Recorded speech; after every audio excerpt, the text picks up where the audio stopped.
Welcome back. Today I'm gonna be showing you a little bit about Adobe XD. This video is gonna be mostly to show you an overview of what the app can do and a little bit of how I want you to use for your project one. And then in the next video we'll go a little bit more in depth on how to create a skeleton and surface design for your prototype. Alright, so once you open Adobe XD, if you've never opened it before, let me just show you over here. I go to my launch pad. You know, this is a Mac computer. If you're on PC, you can just find Adobe Creative Cloud, or just go into Programs. I think I have Adobe Creative Cloud, and then open XD. I'm gonna make it full screen. So our first project is to create a prototype of your portfolio. So you can just click here on the web. You can just use the regular 1920 by 1080. That's just the standard.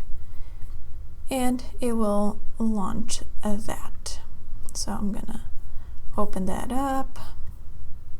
I'll close that off. There are some plugins that you can use, but here it is. This is Adobe XD. It's very similar to other things that you used before. For example, you can see the alignment here, grid, components, a layout, and the basic stuff over on the left. And here up at the top you have design, prototype, and share. So this is the basic overview of the workspace. So you can zoom out or zoom in, and then this is your website.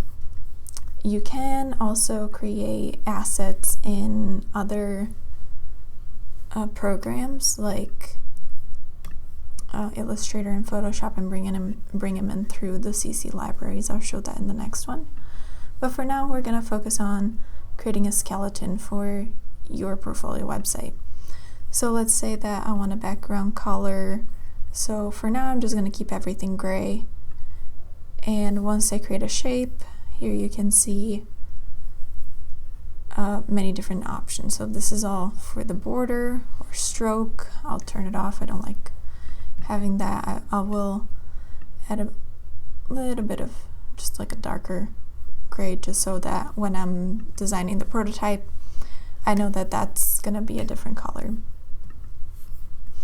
And then up at the top, I'm going to have kind of a navigation deal. So maybe I can add a little text here with like my brand. And I'll do a Command A. Take a look at typefaces available.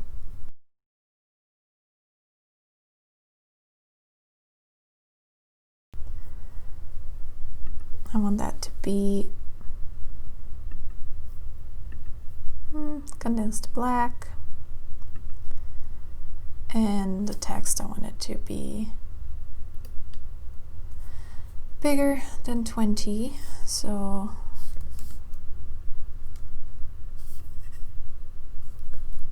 oops, I'll do 100 just so that you really can't miss it. And I click escape, and then now I can rotate it. It's at the bottom in that red target,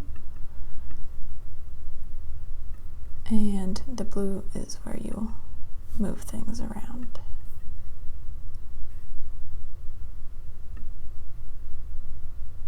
And it will give you all those guides. So here what the guide says is that it is 82 pixels on the left of the left margin and over 1,000 pixels on the right margin. With that, you can also make sure that you're positioning things in a way that makes sense and that it does its thing. Okay.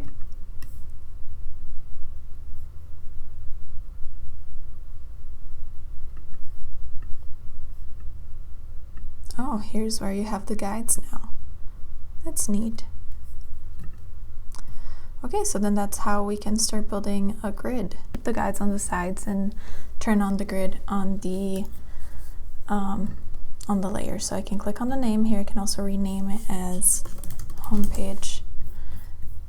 And then I'm going to click grid layout, and I can change my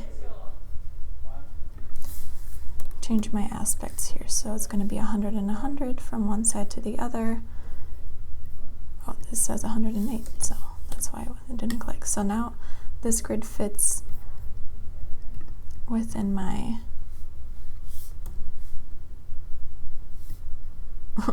lines, I guess. It's gonna fight with me a little bit, but I'll just take that off.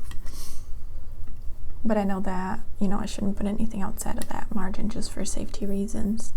So you can play around with the different options there. And this grid, you can change the color, make it more opaque or transparent as you need it, so that it will give you a guide. And you can also have less columns if you want, maybe 6, but I like to have more, because then it gives you a little bit more flexibility on how and where to place your items.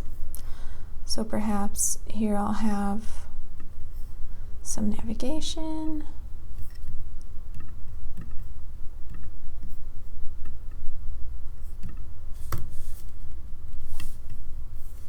I'll make sure I'll line it up with that.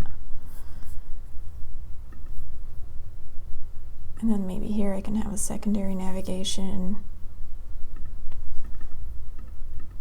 with different types of something. And then now I'm gonna be just placing squares for images. I'll just do the outlines. You can have one like that. So a tip is to hold Option, Shift, hold and drag to make copies. Hold Shift to constrain proportion. Maybe that can be a 1. One project, and here's the title for it.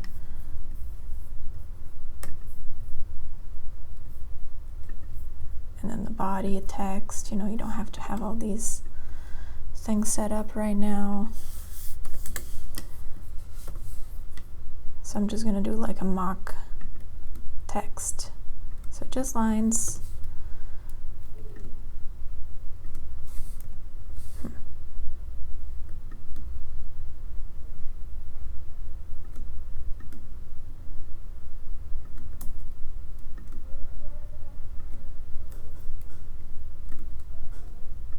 And that kind of helps keep everything in check. Okay, so if my website's going to be bigger than that, then I can also just make it bigger. I'll click on homepage and scroll all the way down. And then now I can make this box bigger because it's my background color.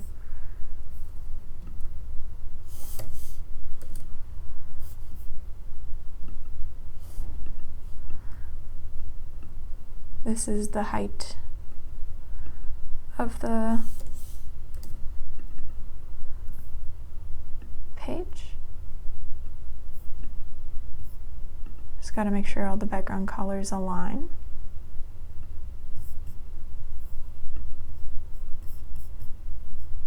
And then now I can keep adding more projects.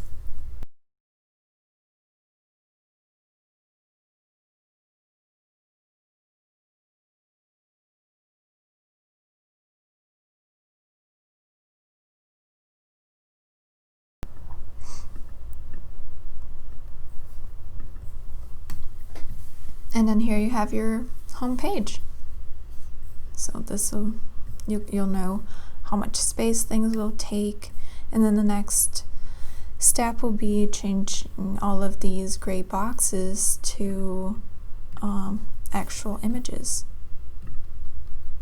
So if I turn off the grid, this is what it looks like. Make sure that when you design your skeleton that you're using different shades of gray to also determine hierarchy. This is a secondary navigation, which maybe here we can have different types of work, and then it just scrolls the page and all that. So yeah, so to design things here, it's very simple.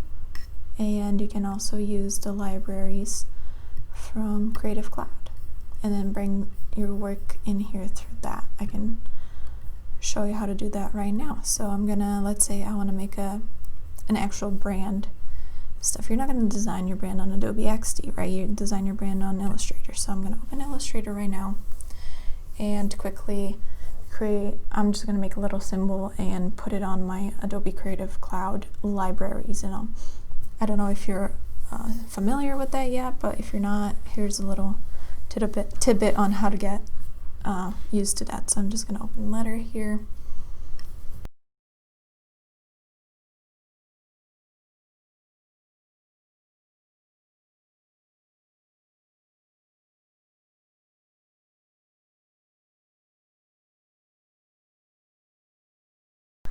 Alright, just entered it. So I select it, and if it's not open here, like libraries, you can always go to Window and find the libraries. And now I can perhaps add a group, or let's see, add a graphic, you know. But the easiest way to do is just drag it. It's going to be called Artwork 1, but I'm pretty sure if you just double click, you can rename it. I'm going to rename it my logo portfolio project 1. Cool. So that has been uploaded to the cloud, and now when I go to Adobe XD and I click here, ta-da! So I can just click and drag, and there it is. It's linking it, so it takes a little bit of time, but once it loads, I'll show you the beauty of this. The beauty of this. Okay, yeah, it doesn't fit, but I'll show you what I mean. So if I go back here and I'll double click that, and that's going to open the cloud. And then here I can change it to lime green and save, and that changes in there. And when I open here, it changes as well. So that's the magic of assets and having your assets up on the cloud. And I can also just go back. So I went back to Adobe Illustrator using Command Tab. If you're on a PC, it is Control Tab. So that's how I'm going back and forth. And then I just did a Command Z to undo, and I'm back to the pink. And as long as I save it, everything will be normal. And then that's how you can bring your assets. Same. Let me open Photoshop. So this is might be getting a little bit ahead, but you want your images to be maximum 150 dpi because of how the computer works. We don't need super high quality images on the web. You know, you can get away with a 75 dpi. Maybe they just have a big size or whatever. So let me just get an image from Unsplash.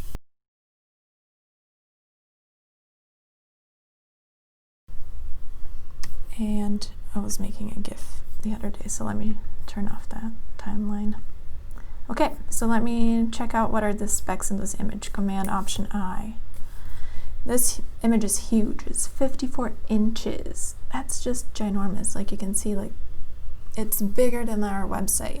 We don't need something like that. We need something about like maybe 1,000 pixels. So you can also change it here to be pixels. So I think also always constrain proportions so that your image doesn't get all clunky.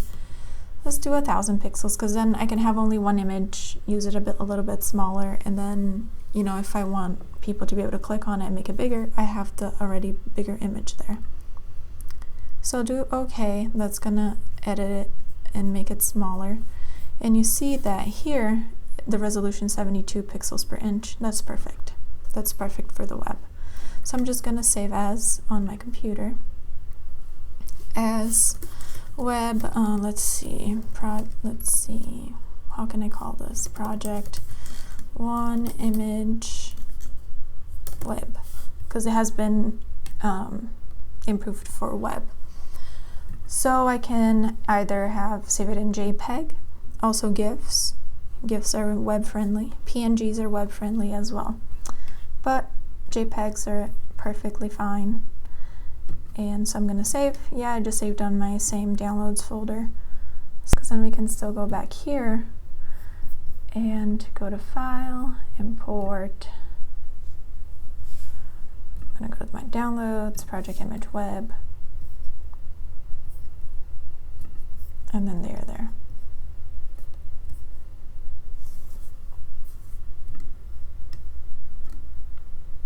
Maybe not the best image for the website, but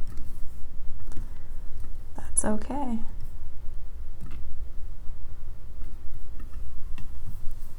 But that's how you bring things into here.